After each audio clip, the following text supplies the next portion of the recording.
time, you know, we've been working on building this people-to-people reparations. So for example, we have a national map where Black and brown farmers, indigenous people, put up their projects, and folks who have inherited wealth and land who realize that this really isn't rightfully theirs, that it was stolen from a legacy of genocide, enslavement, you know, sharecropping and so forth, give it back. They just turn it right over. And that's been really powerful. You know, we also put together this land trust in the Northeast that's working on gathering up return of land and giving right of first refusal to indigenous people, and then redistributing what's left to Black and brown farmers. So when you start talking about truth, I mean, I try to be in the business of telling the truth, but thinking about a process of truth together, and these questions, you know, the first thing that really stuck out to me when I was reading a bit of the history of Juneteenth was that, you know, there was a 2-year delay between the Emancipation Proclamation and the actual liberation, right? And in that 2-year period, the enslavers quite literally murdered one of the messengers who was coming to tell the truth that, you know, the war was over, slavery is over, to make sure that that word didn't get out. And then even with that, they kept trying to get one more harvest. You know, they're like just trying to delay the truth disseminating out so they can extract a bit more wealth off the backs of Black people. And so I was thinking about the power of the word and the power of truth in that process of freedom. And really it was that moment when the truth finally hit that we were able to be free. And thinking about in this moment when, with the, you know, tragic recent lynchings of activists, murders of activists, that what society is fearing in that is the word of truth. And perhaps we're in a moment of opening. The other thing it made me think about, which relates to your second question about like reparations being this midpoint between truth and reconciliation, comes out of a spiritual perspective. So I'm a farmer. I'm also a member of clergy. I'm a Queen Mother in Vodun, and I'm an initiated devotee in the Yoruba religion. I worship Oya. And in my studies recently with my teacher, we were going over morning prayers. And so during morning prayers, there's a, you know, opportunity to give thanks, an opportunity to ask for forgiveness, to ask for the things we want, to chant some of our sacred literature. And something very interesting is when we ask for forgiveness in our morning prayers, and this is an indigenous religion of West Africa, the first thing we do is tell the truth. So we say what is the thing we did that we feel bad about. But the second step is actually reparations. You have to go and fix it. So if you took something, you got to give it back. If you hurt somebody, you got to go make it right. And then you can come back to the shrine, right? And your ancestors and the divinities then reconcile with you. But you actually don't skip over that part. You don't skip over the truth, and you don't skip over the reparation. So I was thinking about this indigenous way of understanding forgiveness as potentially being a model for, you know, what we need to do as a nation when we think about healing from generations of racial trauma, of white supremacy, of systemic injustice that's been just baked into every system, from, you know, farming to housing to education to policing. It's just baked in. And what does that look like to tell the truth, you know, to give it back, and then to reconcile? Because to be blunt, a lot of white folks want to skip to the end and just figure out how to be nice to each other. But being nice is actually not the solution to systemic injustice. And then, you know, I'm not so audacious as to imagine that I could outline a truth and reparations process, having not been through one. But I always think of these words, which many of you may have heard me share before. But one of my mentors and teachers, Ed Whitfield, who works, civil rights veteran, works on the co-op movement, you know, he says a great story about reparations. He says, you know, imagine your neighbor stole your cow, broad daylight, everybody saw them do it. A couple weeks later, the neighbor comes over to your house feeling really bad about having taken the cow, like tears in his eyes, remorse in his heart, and says to you, look, I'm really, really, really sorry I took your cow. I know it was wrong, but I'm gonna make it up to you. Every week for the rest of the cow's life, I'm gonna bring you half a pound of butter. Now, if you're anything like me, you would probably want the cow back and not this pittance. And so I think the way that our nation up to this point has been trying to deal with racial injustice is, you know, we'll have a little scholarship program over here. a little tokenization and leadership in this institution over here. You know, maybe we'll put up a statue somewhere. This is the butter. But we really need to figure out that $7 trillion+ cow of unpaid wages, right? A whole continent worth of stolen land. This is not something that you can just pick around the edges to fix. We need to really tell it like it is, sit with the discomfort, sit with the pain, with the guilt, with the trauma of that together as a community, and then roll up our sleeves and make a plan to share it back. Because we can't go on.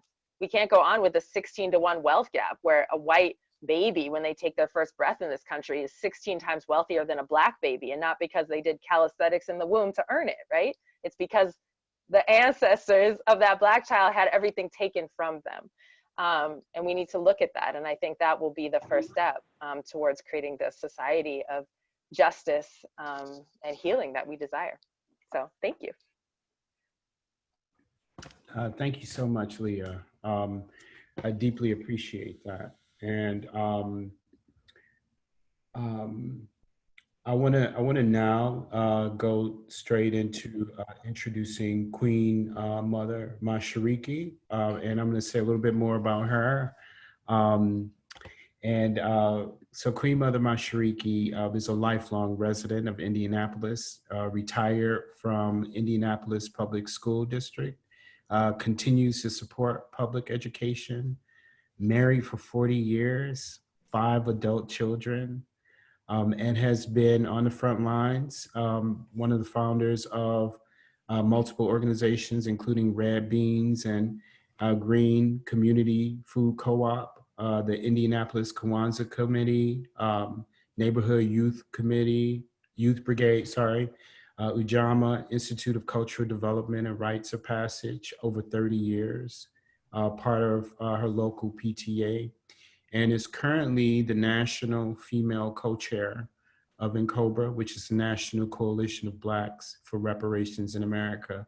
And we met last summer in Ferguson for our grassroots reparations convening. And I was duly impressed, and I felt like I've been learning from Queen Mother Mashariki since that moment. And I'm so honored that you have given us your time to be here and speak with us today. So the questions again are in the chat, and I can say it. What does Juneteenth say to us in this moment? How might you respond to the statement? Reparations is a midpoint between truth and reconciliation. What might truth and reparations process look like in this moment? Greetings, and thank you so much for inviting me to be a part of this wonderful group. I also learn every time I'm in a chat, or if I'm on, since this Zoom, I have not become an expert at it, but I'm always on it. And thank you, Sister Leah. I really appreciated your comments. Ed Whitfield is a good friend of mine also, and some of his other stories.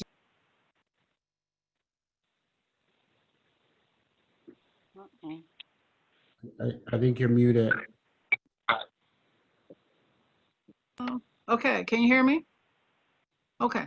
As Brother Dave shared with you, I am the National Female Co-Chair of NCOBRA. NCOBRA's been around for well over 30 years. We have one goal, which is to obtain reparations for our people. And that's what we do. That's the work that we do. And currently, and Sister Leah, thank you so much for mentioning HR 40. John Conyers, before he died, with some help from NCOBRA and NARC, changed HR 40 to be not a study bill, but a remedy bill, because it's like we've studied it. We know what's going on. And so we appreciate him for that. But what I need each and every one of you to do, within the next few days or few weeks, is to either log on to NCOBRA's website, which is NCOBRA, online.org, and we have a interactive map where you can see the Congress people who have not signed on, and call them. And now is the time. I don't know what everybody's waiting on. So, getting to the questions, what does Juneteenth say to us in this particular moment? To me, what it says, and I appreciate the celebration. We, as a people, we deserve that, but we're not free. Even though the Emancipation Proclamation was passed, and I think if some of you are familiar with Terry Collier, who did a song called African Violet. And, his whole thing was, hey, say that we are free, but remove the means for us to be. So if we think about what was going on during that time, and I understand Juneteenth with its inception was very popular, and then it kind of waned out. And we can still celebrate that, but we have to understand what was going on with our people. Our people were let out into the universe with nothing. I always talk about Callie House. Callie House, I don't know if you can see this. This is a book about Callie House. Her and Isaiah Dickerson were in a concubine camp because that's where they put our people. They had nowhere to put us. I'm sure some of you have heard about the Punch Bowl in Natchez, Mississippi. Don't ever eat no peaches from Natchez, Mississippi, because thousands of our people went there. I mean, just trying to get away from the shackles that they were under, and they kind of herded them like cattle, and where many of them died. Thousands of them died, in fact. And then they created a peach orchard right there where our ancestors are. Callie House talks about the horrible conditions in those concubine camps. So yeah, we were celebrating freedom, but we still weren't free, and we still not. We see what's going on with our children and these police action shootings. Indianapolis has had one. John Reed, I'd like to lift his name up. And you know how modern technology is. This young man FaceTime his entire ordeal with the police. So people heard him fall. People heard the 12 or 14 shots in his back. And they heard one of the policemen say, "Oh, gonna have a closed casket, homie." And just think that his mother had to go and recognize that body. And in fact, he did have to have a closed casket because his face was all shot up. So when we talk about freedom, you know, we have to understand that as long as we have been here, and regardless of how we live or the various places that we've been able to go and achieve, we still are not free. So I'm hoping what's going on now will bring about some unity. And of course, we've got to put some direction to that so that we can move from this point forward. So in response to reparations is midpoint, I don't think so. Because number one, these folks that we have been living with and living under don't know the truth if they saw it. And wouldn't tell it. But reparations, I believe, should come first. And if you indulge me just a second, I would like to, and I've read this before, some of you may have heard it. It's one of my favorite writings of Dr. Yolanda Pierce, if some of you know her. Let's not rush to the language of healing before understanding the fullness of the injury and the depth of the wound. Let us not rush to offer a Band-Aid when the gaping wound requires surgery and complete reconstruction. Let us not offer false equivalencies, thereby diminishing the particular pain being felt at a particular circumstance in a particular historical moment. Let us not speak of reconciliation without speaking of reparations and restoration, or how we can repair the breach and how we can restore the loss. Let us not rush past the loss of this mother's child, this father's child, someone's beloved son. So that's kind of my response to that. And I think we all are seeking the truth. But again, it's a struggle. It's a struggle because for this country to own up and to tell the truth about what it has done to us, I'm sure it's very difficult because they've suppressed it so much. But sorry. Oh, okay. Yeah, so anyway, that's my response to that. What might truth and reparations process at this moment look like? It's going to take a lot of struggle, brothers and sisters. It's going to take a lot of time, and it's going to take a lot of us coming together, which is something that we have not done a lot. You know, we have so many naysayers. We have so many, you know, peoples whose minds have been totally controlled by other people. They can't hardly think for themselves. So we have a lot of work to do. I'd like to depend on the young people. I'd like to give them what they need because they have the energy.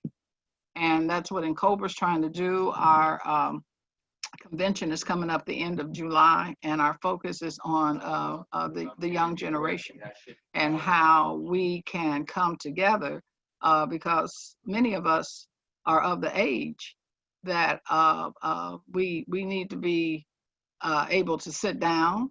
I'm not sure that I'll ever do that, but we do need to bring young people in. So that's why we're pushing reparations. That's why we're trying to get young people to understand. Why do we need reparations? We need it for all the things that have been done to us as a people and continue to be done. Who'd have thought we'd be right here today? And the police. Now, I want to say something about that. Our relationship with the police department. Because sometimes people say, well, there was a black man, there was a black policeman. It doesn't matter. It's the institution. And we have had the same relationship with them ever since the Fugitive Slave Act. That was their role in our community. And that continues. And so we need to understand our history and know that and put in place in our community ways that we can listen to young people and try to give them the direction that they need so that hopefully one day we will be free. Thank you. Thank you so much, Mother Mashariki. And I just want to let you know, like, we're having some technical problems just with, there are people trying to get on the Zoom call, and the account is supposed to be able to handle that. So more people are trying to join. But I wanted to just kind of pause here for a minute and ask everybody to just take a breath.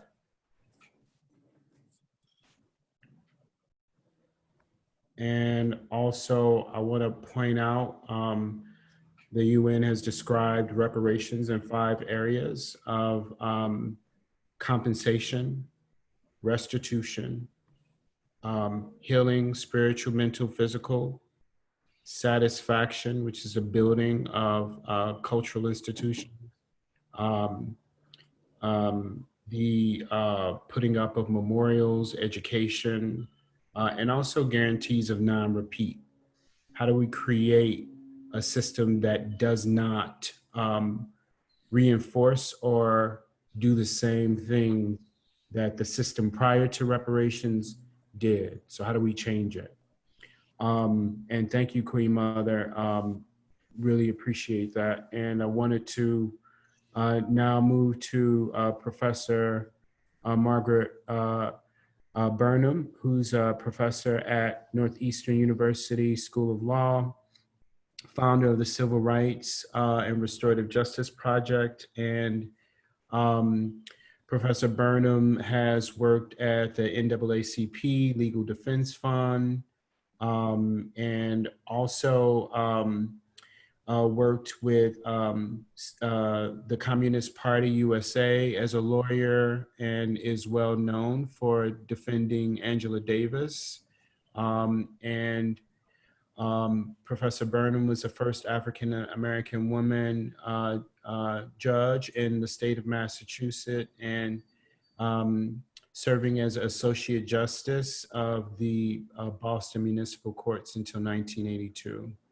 And she was one of the lawyers in the landmark federal lawsuit case against Franklin County, Mississippi, for the law enforcement agents involving the Ku Klux Klan kidnapping in 1964, where two 19-year-olds were tortured and killed, Henry D. and Charles Eddie Moore.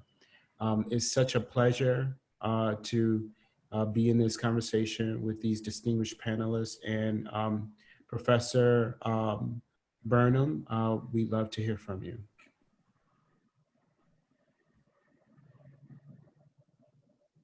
Thank you so much, David. Thank you so much for that warm introduction. I regret that I didn't send in a little bio as you requested. All of those lawyers who courageously represented the Communist Party USA would probably take offense if they knew that you assigned that to me. They did yeoman's work over the course of their long lives, but that wasn't part of my representation. I have had the privilege of representing folks all across this country who have struggled for justice. Including, as you mentioned, Angela and many, many others. So I thank you, and I am really grateful for the opportunity to join Queen Mother Mashariki and Leah Penniman, and I thank all of you for your work. Especially I thank NCOBRA for having worked so long in the vineyards on this question of reparations with very, very little public attention being given to it.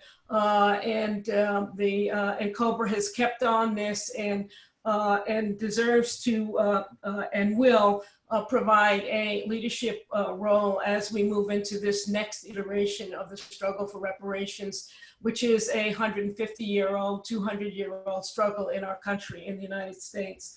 We're talking today about the relationship between reparations and restorative justice. And we're talking about these concepts and movements at a point in time when our entire country is on the alert and in movement.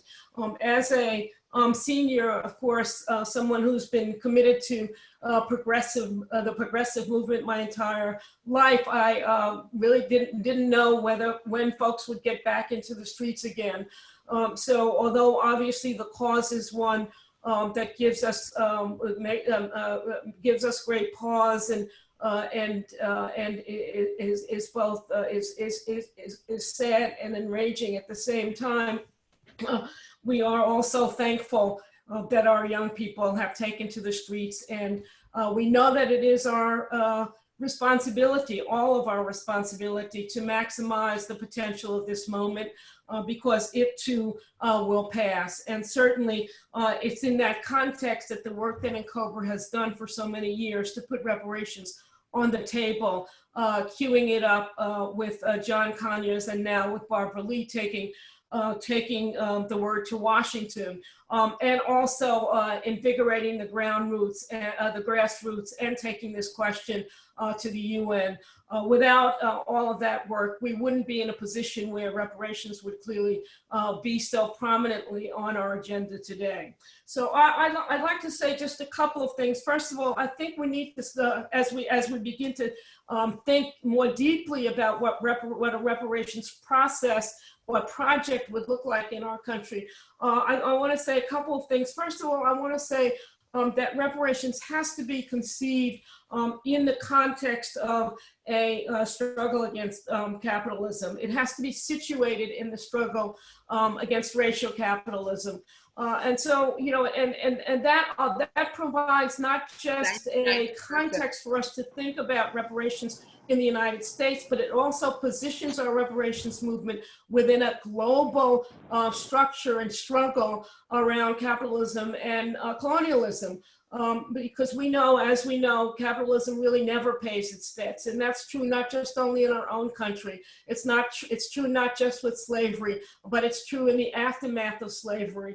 And the reparations, our reparations movement, our struggle around reparations has to be situated within this demand that capitalism that we begin to reckon with the damage and destruction and losses that it has caused among folk all across our country. It has to be placed in the context, also our reparations movement has to be placed in the context of the broader Black Holocaust in this country. It has to be seen in the context of the Black Holocaust as an ongoing phenomenon, not a single historical event, but an event that has been, started, that is ongoing, that continues, and for which we don't see really any foreseeable exit, although our folk, as I've said, are in the streets. We have to sort of understand that, yes, we've had these interruptions of the Black Holocaust. We had the end of slavery, which we celebrate on our Juneteenth celebrations.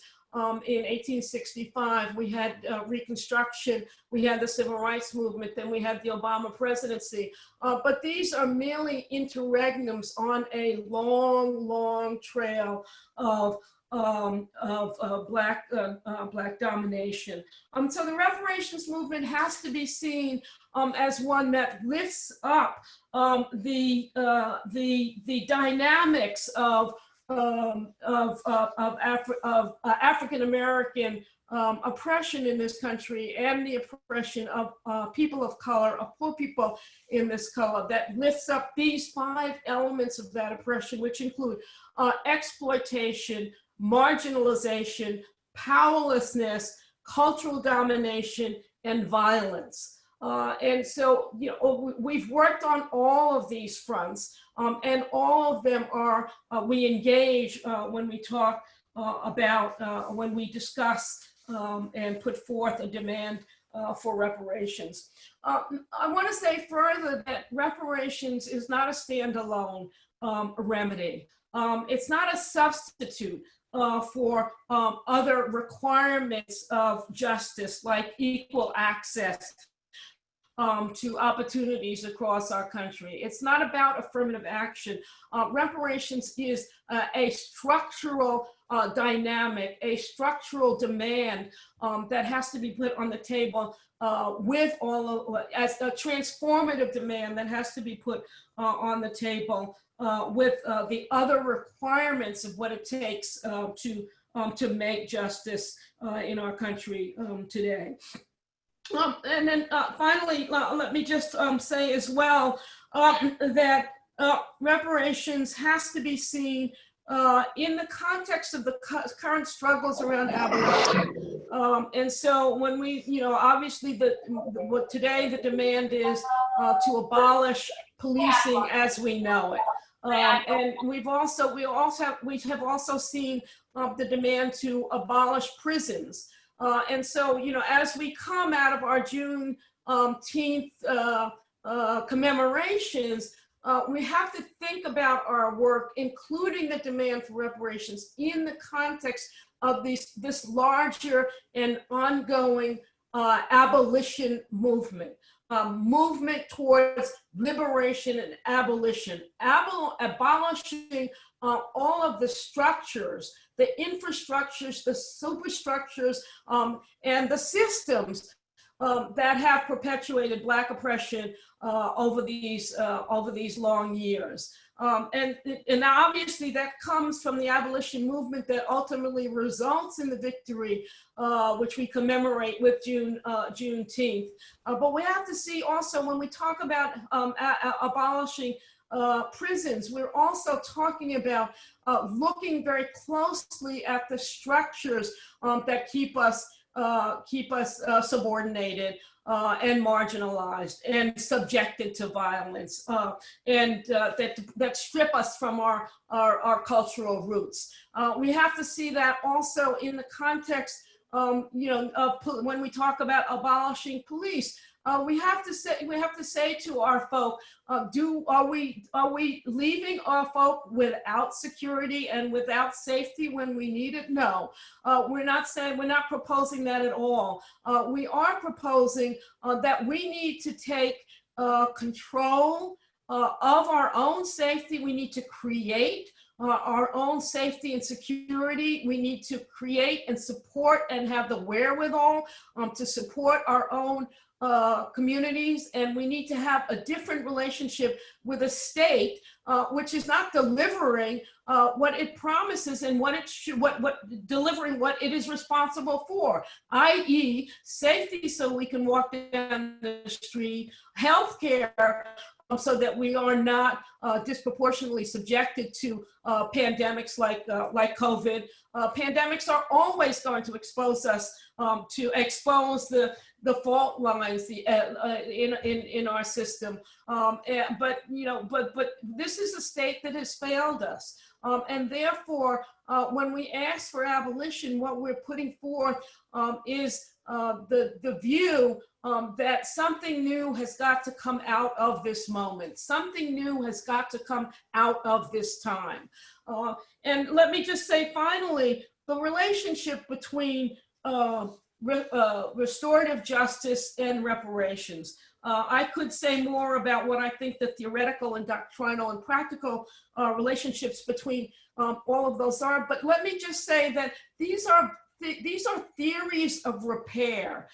This is about what it takes to repair relationships, to live in a state of constant repair. And the business of repair is all around us. Repair is the process of becoming something else. That's how we deal with trauma, by becoming somebody else, by getting over our trauma and moving into another place. To repair is to really to be alive, to be engaged, to be in community, to be in solidarity. That's what repair is all about. And so repair is a piece, an essential piece of reparation, but it's also an essential piece and part of what we need when we talk about restoring justice, restoring justice. How are we going to be in relation with one another? How are we going to take care and repair that which is broken? So that's the one way in which I see our movement to engage in restorative justice, to own our justice system, to take control of our justice system as being aligned and in partnership with our movement to make a reparation. So I think, thank you so much also, Leah, for the wonderful metaphor of the cow and the butter. And I want to close by saying two things. Number one, we need the cow back and we need the butter. We need both. Both have to happen. And that, I want to say one final thing in respect to Barbara Lee's bill. It's a call, it's a beginning, but the work of repair, the work of reparation, the insistence that our work towards reparation include restorative approaches, historical, deep-seated learning about restorative practice. All of that is up to us. That's not up to the politicians. The politicians can't do it. That's up to us. That has to be a grassroots informed, community informed process that we have to own. Does the state have to be involved? Absolutely. Absolutely, the state has to be involved. And let me just say finally on the question of reparation, the reason why you need state participation is because, it's the state that has supported the subordination. All of that comes from the state. So the state at some point has to pay its dues. But the state can't control that process. We have to control that process, that long road, walking that long road toward, which has now been made shorter, in part thanks, as I said, to the work of all of you who have joined this conversation. Brother David, thank you so much for giving me a few minutes to speak. Thank you so much. Thank you so much. And I want to affirm all that was said and just kind of work my way backwards. I think about like the notion that the process has to be grassroots.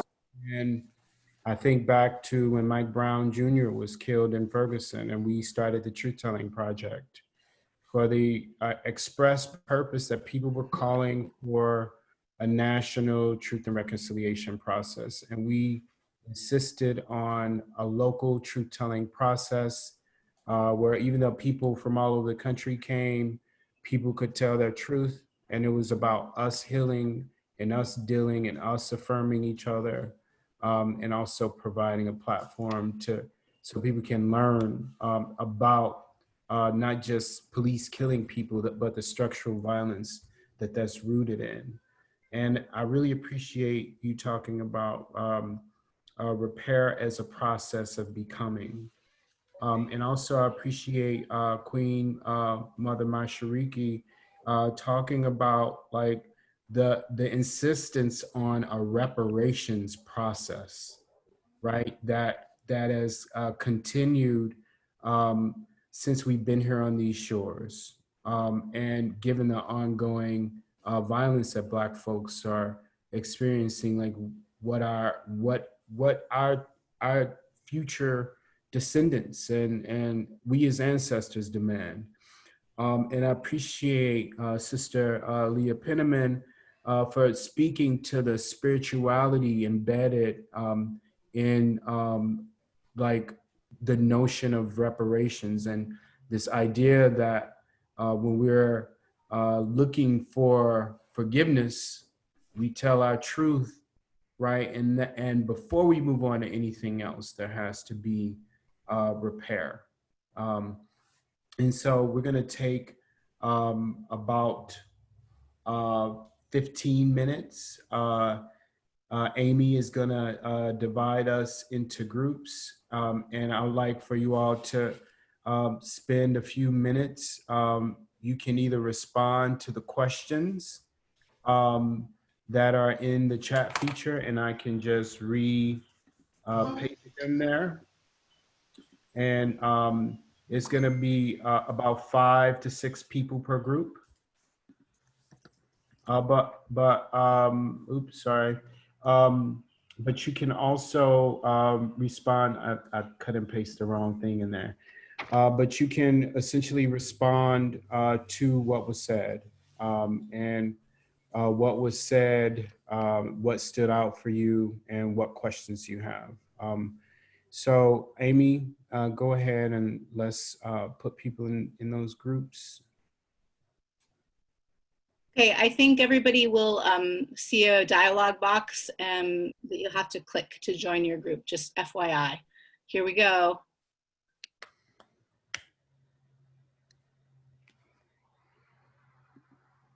And I'm gonna still put those questions in there. Give me a second.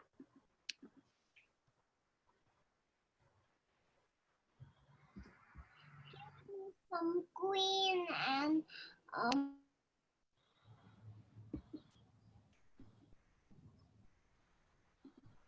Hi, Leah, who just joined. We're just assigning to breakout groups, so I will assign you to one. Oh, well, I missed the beginning, so. It's Leela, I think, sorry.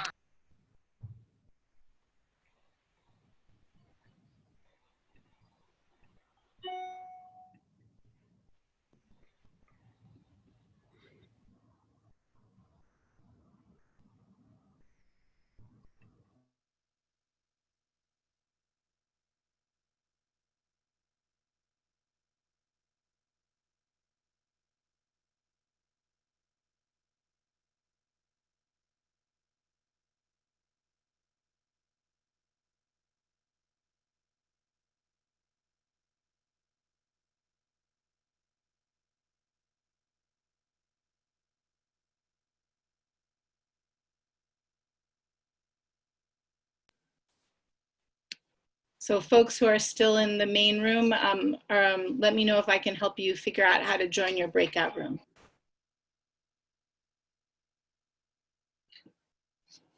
You should see the opportunity to join near the bottom of your screen. If you can't see it, you can try clicking on more along the bottom of your screen, and you should be able to see breakout room as an option.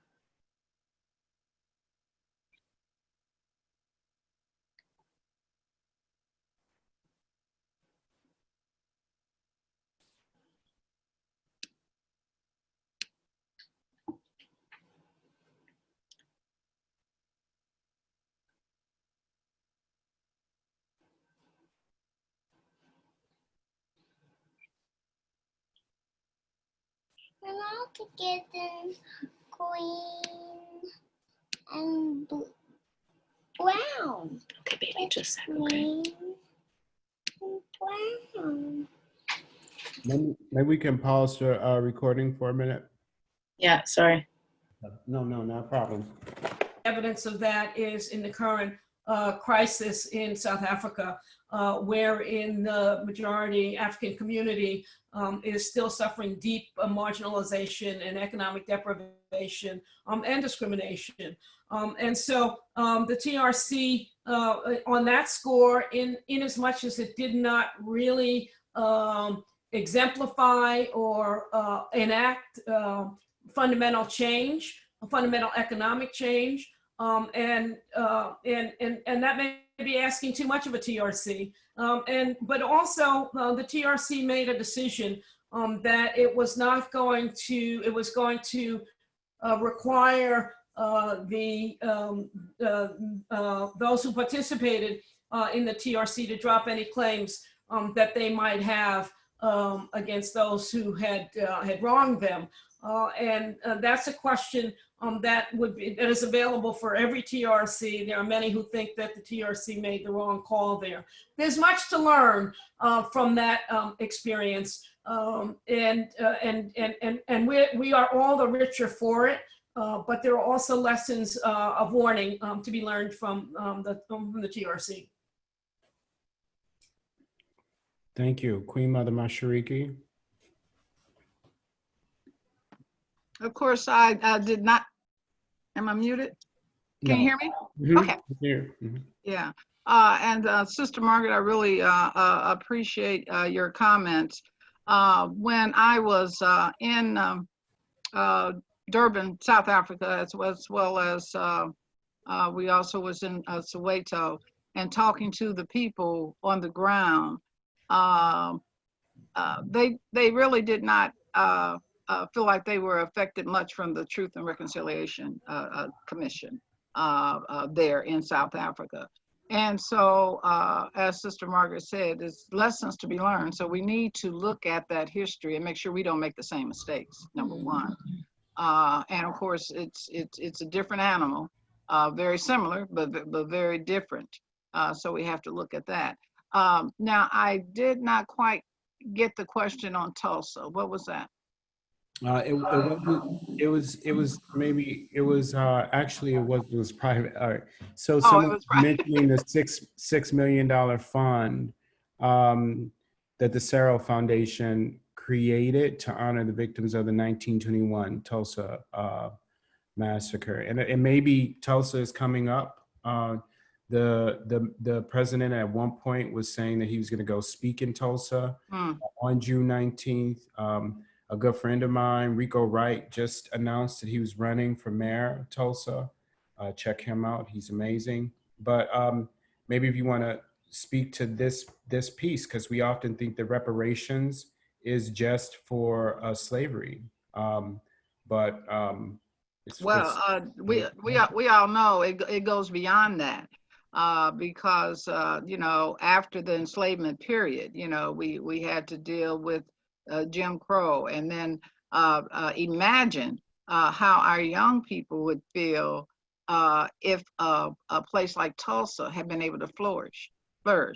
Rosewood, And so every time, even right after the enslavement period, our people worked hard and they built a whole community with banks and everything. And just with somebody putting forth something that wasn't true, it was destroyed.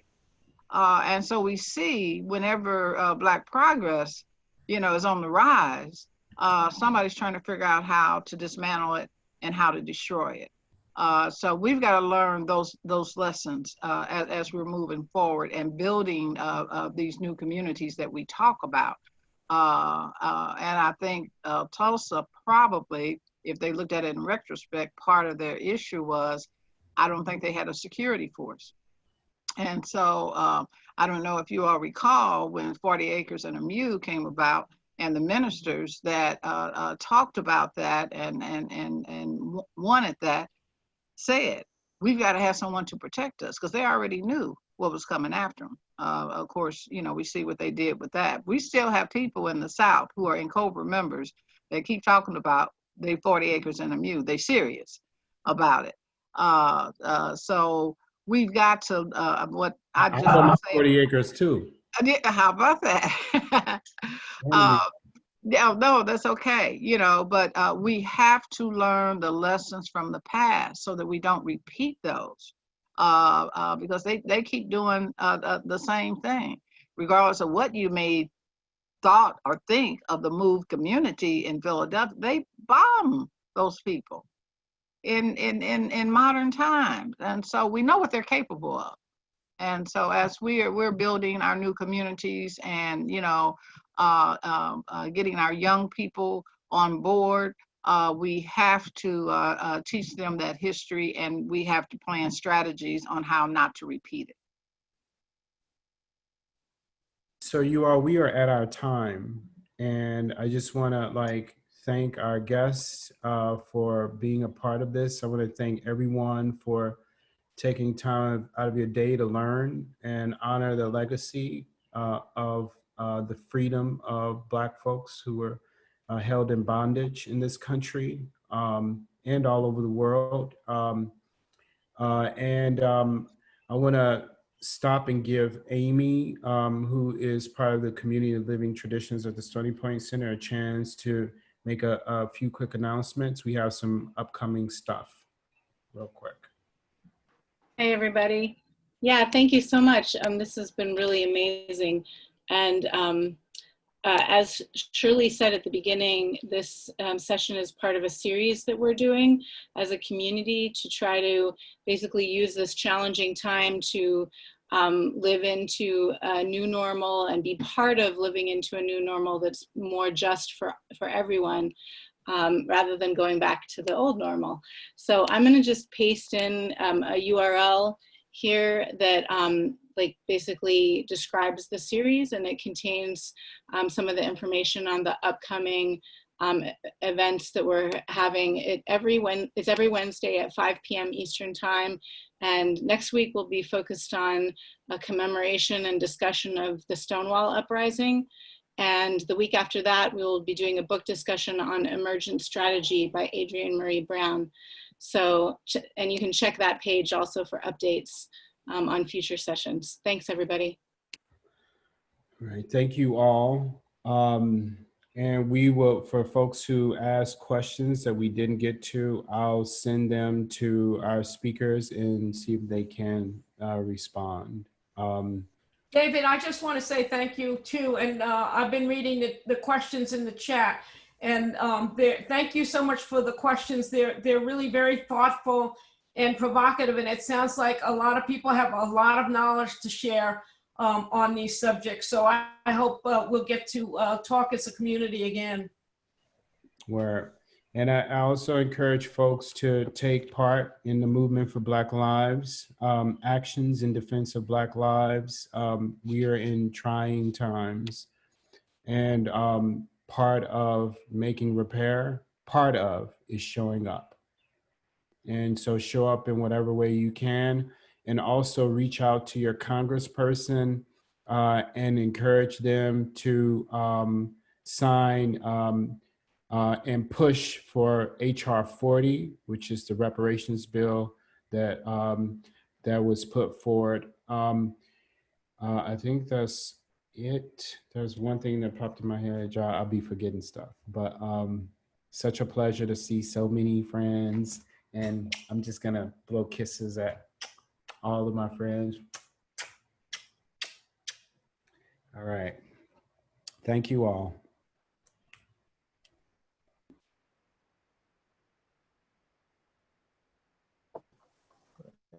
Thank you for a good talk.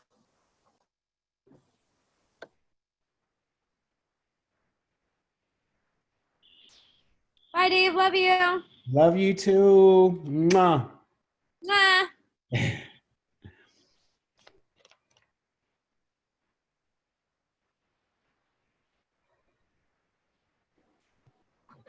Thank you so much. Thank you.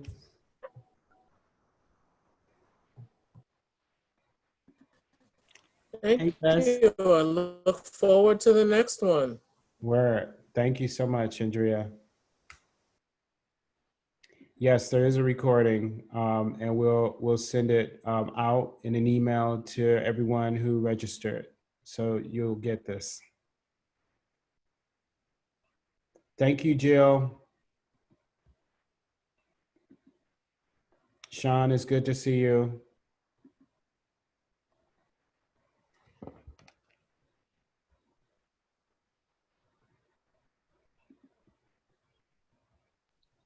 Bessem's blowing kisses.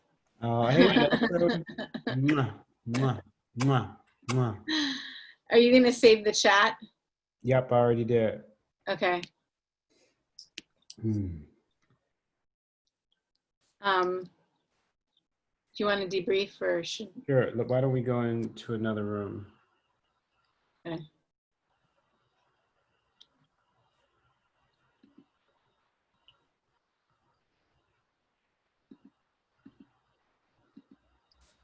Mommy, Tell me. I smell the spaghetti. You smell the spaghetti? That's my girl. Yeah.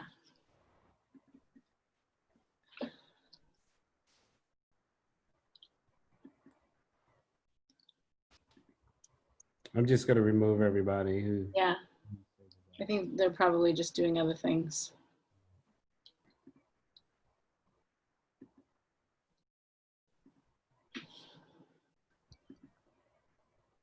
Uncle Sphinx is still here. Hey, Hey. Uncle Sphinx. Hey, Sphinx, you want to be part of our debrief? He might not be listening. He might be doing something else. He's like the master double tasker. Over 300 people registered, but I had to like get on the phone with Zoom and figure out. You saw how it stopped at 100? 100, right. And then later, a few more people joined. Yeah, I saw that.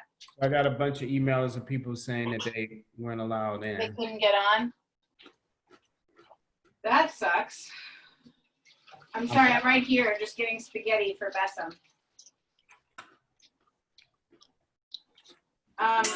So I think one technical thing that's on the top of my head, Bessem, just a sec. We're talking to Uncle David. Look, look, look.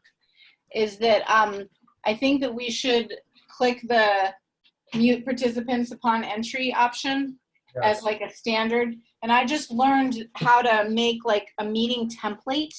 I don't know if you have used that before, but you can like configure all the ways that you want a specific meeting to be, and then you can save a template. So we could like save like a new normal template. Mm-hmm. Bessem, I don't know what you mean, but you have to wait for a sec because right now mommy's doing something else. That's a strainer. And the other thing I noticed is that we didn't give a roadmap at the beginning. Like we talked about all the speakers, but we didn't like let people know that we'd be doing small groups. Or if we did, I missed it. And then we also didn't tell people how long the small groups would be like in session for, so that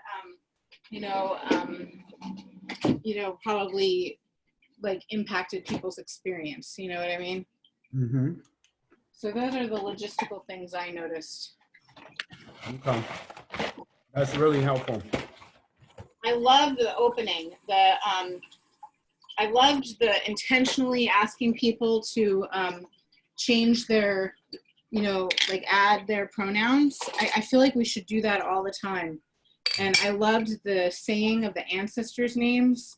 That was extremely powerful to hear that sort of chorus being named, and the land acknowledgement. I feel like all of those we should do like regular, even in community meetings. You know what I mean? Yeah, at our CLT meetings too. Yeah, that's what I'm saying. It's like, you know, it makes a difference. It raises your sort of sense of kind of investment in the importance of the meeting. And it feels like we're doing something sacred, you know? Yep, which we are. Yeah. Yeah.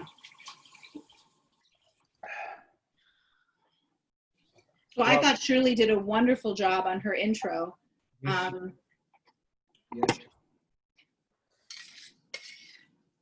Are there any other thoughts you have? Just, you know, the technical stuff.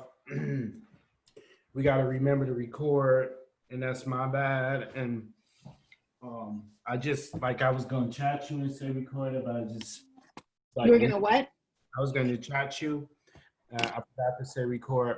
And maybe we should always have a meeting before. And Yeah, I think that this is exceptional for me because I would have normally been in California for the fellowship thing, and we did it online. And I'm in the process of putting together a pitch for $100 million. So I've been going crazy. Yeah.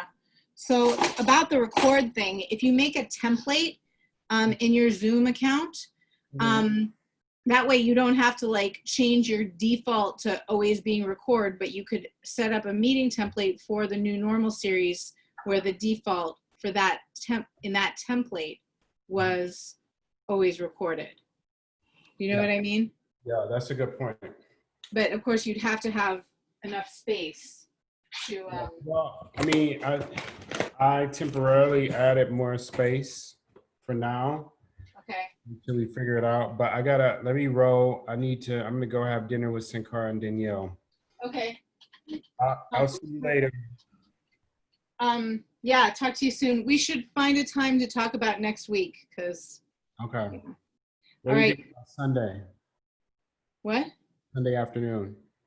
Sure. Yeah. I mean, I have a couple of ideas. I can email them to you. Okay. Do we have is next week Stonewall? Yep. Yeah. And you haven't heard back? Do you need me to do it? Robin, I haven't checked in the last few hours, okay. But I don't have their phone number. So. Okay. All right. Well, let me know, and I can do we want to go with Mackie? So like I've only had very limited interaction with him. I think he's a member of Judson Church, and I generally have had like really negative experiences with the pastor of Judson Church myself, and so he may not like me because he may know me as the person that Donna Schapper doesn't like. But that said, I'm fine with whatever you think is helpful. Well, yeah, let's talk more about it. Yeah.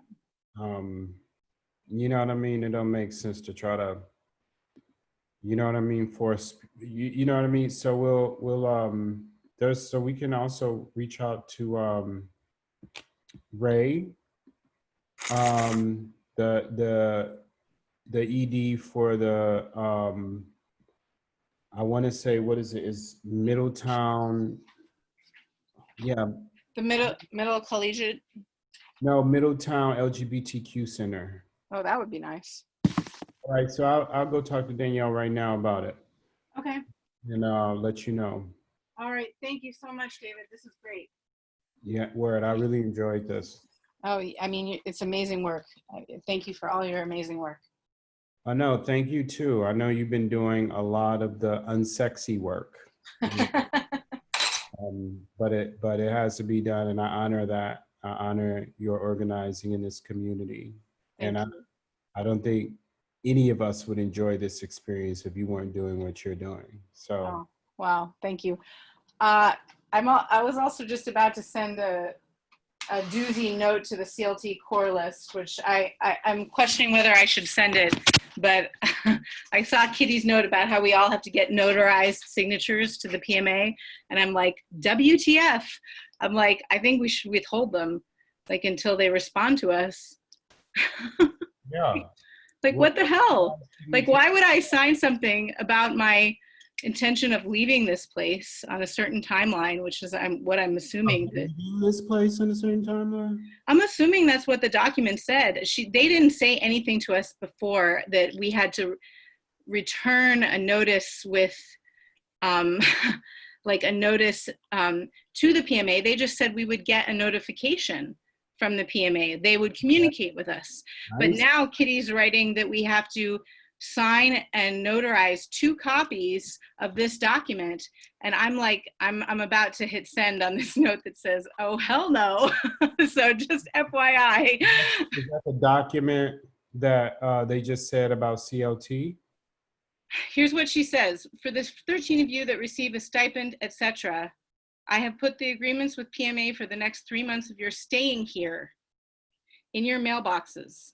Each person is getting 2 copies, and both agreements need to be signed and notarized and returned to Rick or myself. I checked with the Stony Point Town Hall, and they are still doing free notary services if you want to go to the front porch. Please return both copies to us within 10 days by June 28th. From there, we will send them to Louisville for their signature, and then one of the signed copies will return to you. Please let us know if you have any questions. My heart is heavy, holding you all and all of this and all of you in the light. So I'm like, that is not what I remember hearing about, like, before. So I wrote, you know, I have a question. Will we hear back from the PMA regarding the proposal we sent to them before we as individuals sign these documents? I have not yet read the document in our mailbox, but I'm honestly questioning if I want to sign anything legally binding as an individual without some sort of indication of good faith from the PMA regarding their intention to work with us collectively towards a solution. We gave a strong sign of good faith by responding to their request for a proposal with a 6-day notice. Over a month and a half has passed since then, and we have not received a substantive response or even a formal acknowledgement of receipt from anyone except Brian. This in and of itself is worrisome to anyone paying attention, but we have not focused on that red flag and have rather continued to move forward in good faith, trying to do the work we understand they are requiring of us. Given this, to be asked as individuals to sign and notarize a legally binding document, to me feels ethically questionable and worrisome. I submit to everyone that it may be in our best interest to withhold individual responses until we receive collectively a clear indication of good faith. I may feel differently once I read the document that is in my mailbox, or perhaps Rick and Kitty can share context that would help me to understand this situation in a different way. I would appreciate hearing what other people think. What? You want to look at the letter before you send it? I don't know. I don't know if I do. Because, like, I mean, first of all, I want to, like, get this to people before they actually do anything. Right. Yeah. And second of all, maybe I should state that. Yeah. That's why I'm sending it before I've read it. Yeah. I mean, I'm not sending them shit. Nothing notarized.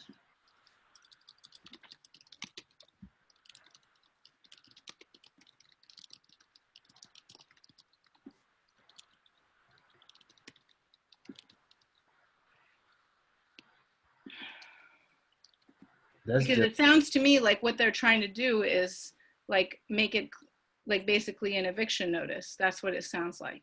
No way. And they can evict us, but I ain't signing shit and I ain't going nowhere. Yeah.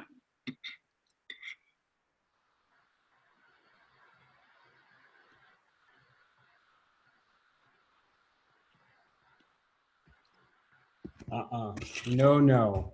All right, I'm gonna send it. No, I'm not signing that. That's so problematic. Okay, I just hit send. All right. Well, let's see. I got your back and I'll say something if need be. All right. Talk to you later. All right, thanks. Take care. Bye-bye.